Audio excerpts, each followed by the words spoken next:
Bonjour à toutes et à tous. Comme annoncé la semaine dernière lors du lancement de ma chaîne YouTube, je vais vous présenter régulièrement une vidéo commentant mes actions politiques, mais aussi commentant mon point de vue sur l'actualité.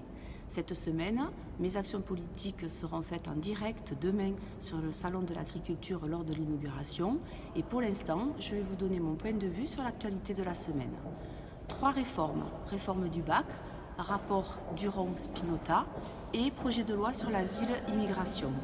En ce qui concerne la réforme du bac, Jean-Michel Blanquer, ministre de l'Éducation nationale, a présenté la semaine dernière en Conseil des ministres cette grande réforme.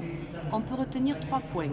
Le premier, ça sera un parcours personnalisé pour les lycéens.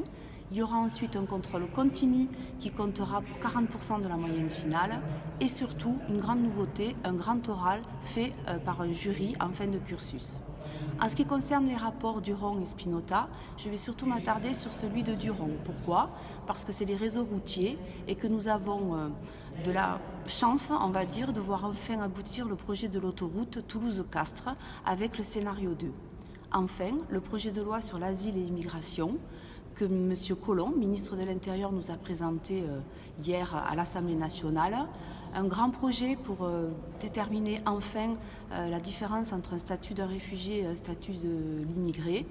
Un grand projet qui va permettre de raccourcir des délais et de ne plus voir des situations comme on peut voir aujourd'hui où il y a des personnes qui sont installées en France depuis très longtemps sans pour autant avoir un titre de séjour. Toutes les semaines, il y aura des consultations qui seront faites au sein de l'Assemblée nationale pour faire part des différents points de vue du groupe de la République En Marche sur ce projet de loi.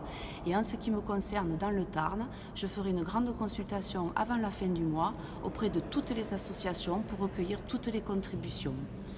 Voilà pour l'actualité de cette semaine. Je vous remercie pour votre attention et je vous dis donc à demain en direct du Salon de l'Agriculture.